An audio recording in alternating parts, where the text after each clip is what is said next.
Il faut comprendre que j'ai toujours parlé de la résistance à une phase qui se prépare dès le départ. Par exemple, actuellement, nous sommes dans une phase équinoxiale avec l'affaire des retraites et il y a des résistances qui sont solsticiales.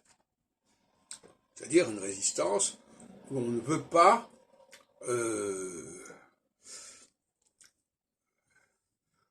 de différenciation, etc.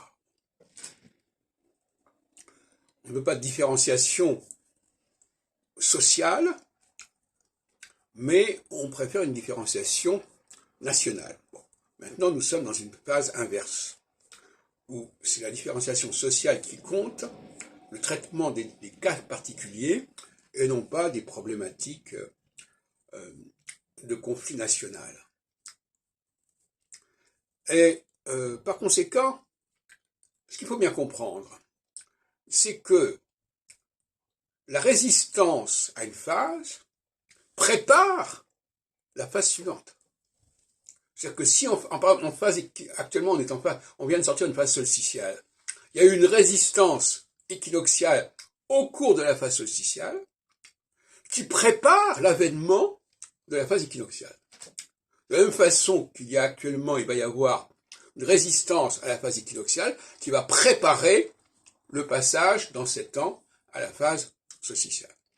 Donc, la phase de résistance est simplement une préparation à la phase suivante.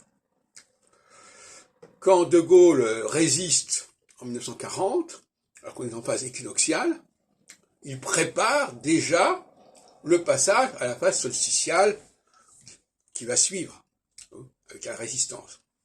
Donc il y a toujours ce phénomène-là qui est important parce que on risque autrement de ne pas comprendre ce qui se passe.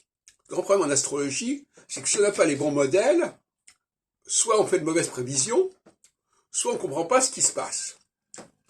Et si on fait de mauvaises prévisions, c'est parce qu'en fin de compte, on a mal défini ce qui devait se passer, on a mal analysé la situation.